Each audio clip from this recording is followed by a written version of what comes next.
Chicago heating repair.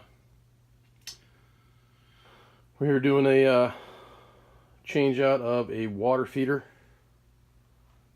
It was on the ground right there. Change one out. Put a new McDonald Miller. And also doing a steam boiler maintenance. Flushing it out. This thing hasn't been maintenance for 20 plus years. And we're in the middle of this and just want to kind of capture it. This, I guess, would be part one, and then part two is when we get everything back together